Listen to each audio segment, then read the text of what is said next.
सोचो, एक स्टूडेंट जो अपने घर से दूर एक छोटे से कमरे में साल भर दिन रात पढ़ाई करता है, हर दिन 12 से 14 घंटे सिर्फ एक ही सपना लेकर, डॉक्टर बनने का। पेरेंट्स अपना सब कुछ दांव पर लगा देते हैं, बस इस उम्मीद में कि उनका बच्चा एक दिन सक्सेसफुल होगा। लेकिन जब एग्जाम का दिन आता है, क्वेश्चन पेपर लीक हो जाता है और वो स्टूडेंट जिसका सपना सिर्फ एक नंबर से टूट जाता है, उसका पूरा जिंदगी अंधेरों में ढक जाता है। दोस्तों, ये कहानी किसी एक स्टूडेंट की नहीं है, ये कहानी है उन लाखों स्टूडेंट्स की जो इंडिया के एजुकेशन सिस्टम में अपने सपने हार देते हैं। ये है एक ऐसा एजुकेशन स्कैम जहां आपका फ्यूचर नॉलेज या मेहनत से नहीं बल्कि पैसे और पावर से डिसाइड होता है।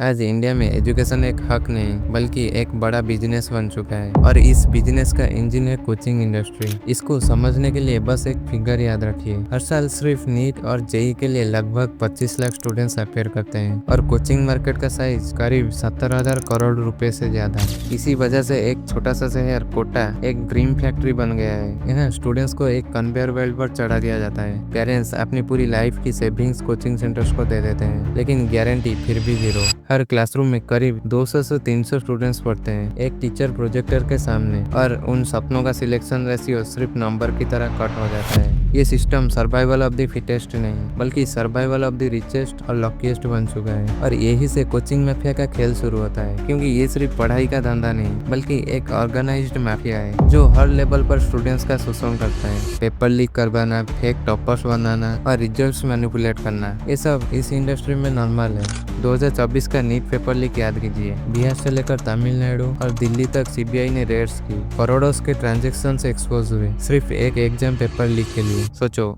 एक ऐसा एग्जाम जो एक स्टूडेंट के पूरे कैरियर को डिसाइड करता है, वो एक माफिया के हाथ का खिलौना बन गया। और बात सिर्फ पेपर लीक तक सीमित नहीं रही। कोचिंग सेंटर्स अपने खुद के डमी स्कूल चलाते हैं जहाँ स्टूडेंट्स फॉर्मली रजिस्टर्ड होते हैं लेकिन कभी क्लास अटेंड नहीं करते। दिन भर बस कोचिंग के रूम्स में बैठे रहते हैं। और बिलबोर्ड पर बड़े बड़े poster, all India topper from our institute. लेकिन असल में ये भी एक मार्केटिंग का धोखा है। कई बार टॉपर्स को फ्री एडमिशन दिया जाता है सिर्फ इसीलिए ताकि इंस्टीट्यूट अपना नाम चमका सके, और जो लाखों स्टूडेंट्स फीस भर कर पढ़ रहे होते हैं वो बस एक भीड़ बन जाते हैं स्टैटिस्टिक्स के लिए। इसी माफिया के बीच सबसे ज्यादा जो जोटे जाते हैं वो होते हैं स्टूडेंट्स। कोटा का नाम आज हर इंडियन स्टूडेंट जानता है, लेकिन ड्रीम सिटी के साथ एक और नाम जुड़ चुका है, सुसाइड कैपिटल। सिर्फ 2024 में ही 26 स्टूडेंट्स ने अपनी जान ले ली। प्रेशर, फेल्यूर और डिप्रेशन ने उन्हें तोड़ दिया। और ये सिर्फ कोटा की कहानी नहीं। 2024 नीट पेपर लीक पर सुप्रीम कोर्ट ने खुद कहा कि एजुकेशन का कमर्शियलाइजेशन और एग्जाम लीक स्टूडेंट्स के फंडामेंटल राइट टू इक्वलिटी तोड़ देते हैं। मतलब सिस्टम खुद एक्नॉलेज कर रहा है कि वो करप्ट हो चुका है, और जब सिस्टम करप्ट होता है सबसे पहले जो टूटते हैं वो होते हैं आम मिडिल क्लास स्टूडेंट्स। एक मिडिल क्लास फैमिली के लिए कोचिंग फीस देना एक बड़ा गैम्बल होता है। सोचो, एक ऑटो ड्राइवर या एक स्कूल टीचर अपने बच्चे को कोटा भेजने के लिए 2-3 लाख का लोन लेते हैं, हर महीने ईएमआई भरते हैं, घर के खर्चे कट करते हैं, और बस इस उम्मीद में जीते हैं कि एक दिन उनका बच्चा डॉक्टर या इंजीनियर बनेगा।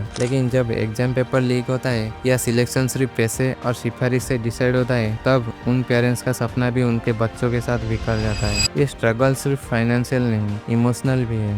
हर माँ बाप के चेहरे पर एक गिल्ट होता है कि उन्होंने अपने बच्चे को प्रेशर कुकर में डाल दिया और अब आउटकम उनके कंट्रोल से बाहर है। अब सवाल ये है, कोचिंग माफिया एग्जिस्ट करता क्यों है? जवाब सिंपल है, हमारा स्कूल एजुकेशन सिस्टम फेल हो चुका है। स्कूल्स में पढ़ाई रूट लर्निंग तक सीमित हो गई है। बोर्ड्स और स्कूल एग्जाम्स की क्रेडिबिलिटी खत्म हो चुकी है। इसी वजह से स्टूडेंट्स को एक पैरेलल सिस्टम चाहिए, और कोचिंग इंस्टीट्यूट ने इस डिमांड को अपने मोनोपोली में बदल दिया है। सबसे बड़ी बात, कोचिंग माफिया और पॉलिटिक्स के बीच एक स्ट्रॉन्ग नेक्सस है। जब इतना पैसा गेम में हो तो रेगुलेशन की जगह प्रोटेक्शन मिलता है, और इंडिया का एजुकेशन सिस्टम एक नंबर्स गेम बन जाता है। कितने स्टूडेंट्स अपियर हुए, कितने सिलेक्ट हुए, और कोचिंग ने कितना रेवेन्यू बनाया। लेकिन कोई ये नहीं देख रहा कि इस सिस्टम ने कितने सपने तोड़ दिए।